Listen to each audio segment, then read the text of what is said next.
El Señor esté con ustedes. Y con tu espíritu. Les anuncio el Santo Evangelio de nuestro Señor Jesucristo según San Juan. Gloria a ti, Señor.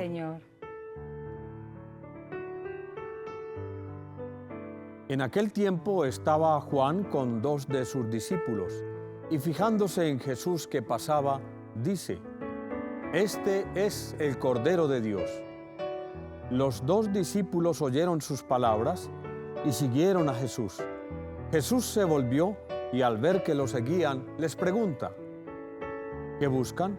Ellos le contestaron: Rabí, que significa maestro, ¿dónde vives?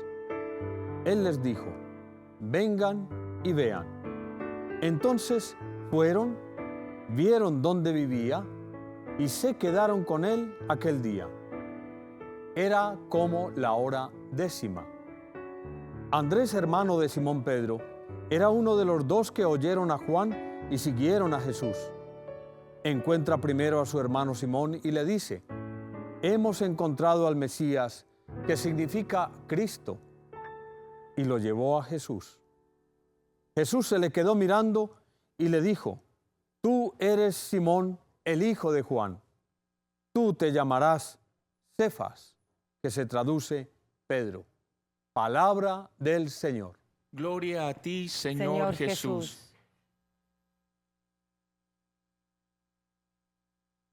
Juan, en sus cartas y en su Evangelio, nos viene acompañando en este camino de Navidad.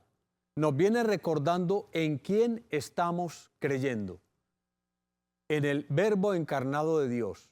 Dios pronunció una palabra y esa palabra se hizo visible, se hizo palpable. ¿Qué nos advierte hoy en la carta de Juan? En la primera carta de Juan, capítulo 3.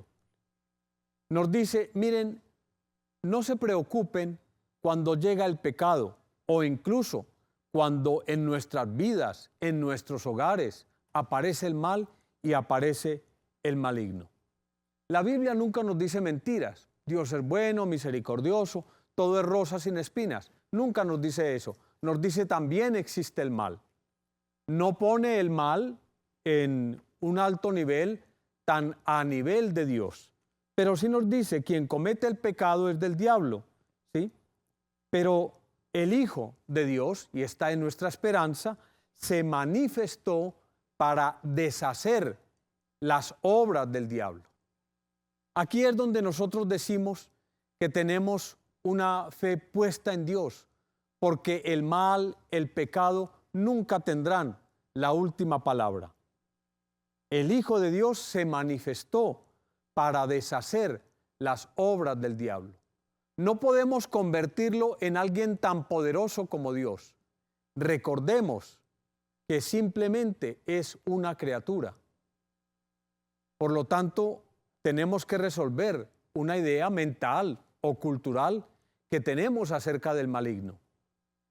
Nunca podemos darle todo el poder que es el mismo poder de Dios, que nunca será el mismo poder de Dios.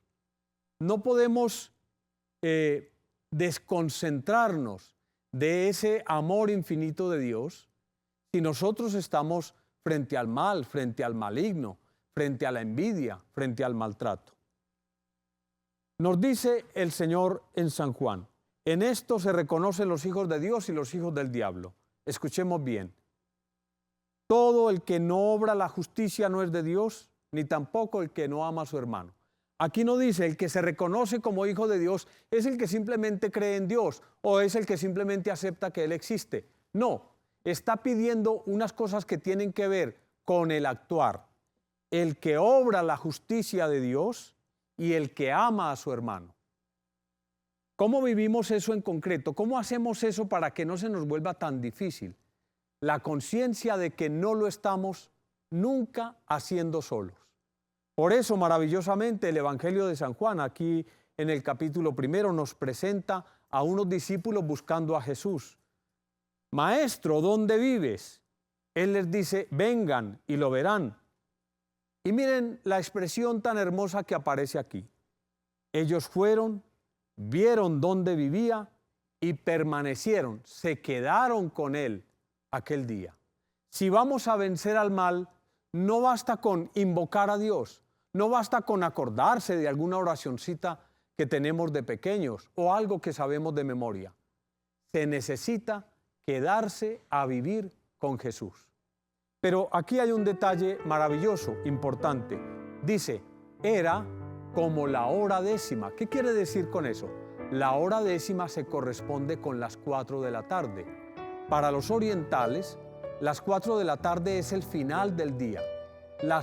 Entre 5 y 6 de la tarde ya el nuevo día ha comenzado, porque para ellos el día comienza con la luna, no con el sol. En otras palabras, cuando San Juan se refiere a que Cristo se queda con sus discípulos en la hora décima, está diciendo, el nuevo día va a comenzar, pero comienza con la oscuridad, comienza con la crisis, comienza con tus tinieblas, comienza con tus dolores, con aquello tan difícil de aceptar, con aquello tan difícil de enfrentar y superar. En la hora en que comienza tu día, Cristo está contigo. El día comienza con la oscuridad. No, la fe no consiste en un exceso de optimismo, que todo sea luz y que todo brille. La fe consiste en dejar que Dios actúe, incluso cuando nuestro día comienza con situaciones de oscuridad y dificultad. El Señor esté con ustedes.